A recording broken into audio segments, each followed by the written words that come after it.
যেভাবে করেছিল সেই মঞ্চকে বিরোধী দল মানে সমস্ত মঞ্চকে ধূলিসাৎ করে দিল এবং গতকালকে মুখ্যমন্ত্রী ধর্নায় বসেছেন। আজকে কি বলবেন দাদা আজকে এই মিছিলকে নিয়ে? একটাই কথা বলবো, ভারতবর্ষের কেন্দ্রীয় সরকার সেনাবাহিনীকে পর্যন্ত দলদাসে পরিণত করছে। আজকের অবাক লাগে, লজ্জা লাগে যে সেনাবাহিনীকে দিয়ে ভারতীয় জনতা পার্টি একটা বিরোধী রাজনৈতিক দল যখন গণতান্ত্রিকভাবে একটা আন্দোলন করছে, সেই আন্দোলনকে ভেঙে দেওয়ার জন্য যেহেতু সেনাবাহিনীর থেকে পারমিশন নেওয়া সত্ত্বেও তারা এই মঞ্চকে ভেঙে দিল। তার প্রতিবাদে আজকে আমাদের সারা বাংলার প্রতিটা ব্লকে ব্লকে আজকে তার প্রতিবাদ মিছিল হচ্ছে। একটা মঞ্চ ভেঙেছে, কিন্তু 294টা কেন্দ্রে 294টা প্রতিবাদ সভা আজকে কিন্তু হয়েছে।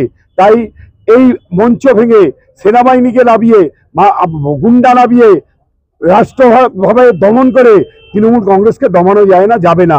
আগামী দিন বাংলার মানুষ এর যোগ্য জবাব দেবে। 26 সাল প্রমাণ করে দেবে। কোনোভাবে কি 26 ওয়েস্ট বেঙ্গলকে দখল করতে পারছে না বলে কি এত কিছু ক্ষোভ? 21 সালে গঙ্গায় বিসর্জন করেছিল, বাংলার মানুষ তৈরি আছে 26 সালে বঙ্গোপসাগরে বিসর্জন করবে। যে সিটটাও পেয়েছে সেই সিটটাও পাবে না। তাই তারা চাইছে যে আজকে বাইরের রাজ্যে বাঙালিদের বিভিন্নভাবে অত্যাচার করছে একটাই কারণে, এখানে অনেক কিছু হবে, হিন্দু মুসলমানের দাঙ্গা লাগাবার চেষ্টা করেছে, বাংলায় সেটা সম্ভব হয়নি।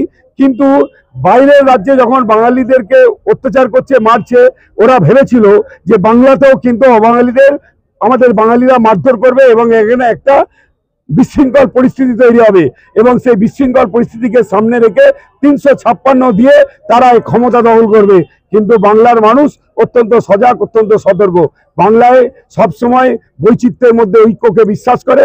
এখানে বাঙালি অবাঙালি বলে কোনো কিছু নেই।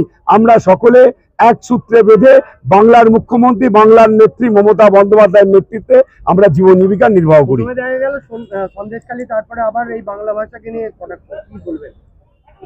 বাংলা ভাষা নয়, বাঙালিদের প্রতি এদের বিদ্বেষ। বাংলা ভাষার তো সন্ত্রাস আছেই। বাংলা সংস্কৃতি, বাংলার কৃষ্টি, বাংলার ঐতিহ্যকে এরা পায়ে মিশিয়ে মেরে দিতে চাইছে। কিন্তু বাঙালিকে এইভাবে শেষ করা যায়নি, যাবে না। এটা স্বাধীনতার আগে থেকে এখন পর্যন্ত, এবং বাংলাই ভারতবর্ষের নবজাগরণের সূচনা করেছিল। এই আন্দোলনের মাধ্যমে কি আগামী দিনে ধর্ণা মঞ্চ কি আবার স্থাপিত হবে পুনর্বার? সেটা দল ঠিক করবে, সেটা তো আমি এখান থেকে বলতে পারি না। আমাদের দলের উচ্চস্তর নেতৃত্ব ঠিক করবে। কিন্তু আমরা ব্লকে ব্লকে, অঞ্চলে অঞ্চলে আমাদের এই ধর্ণা, আমাদের এই প্রতিবাদ, আমাদের এই মিছিল চলতে থাকবে।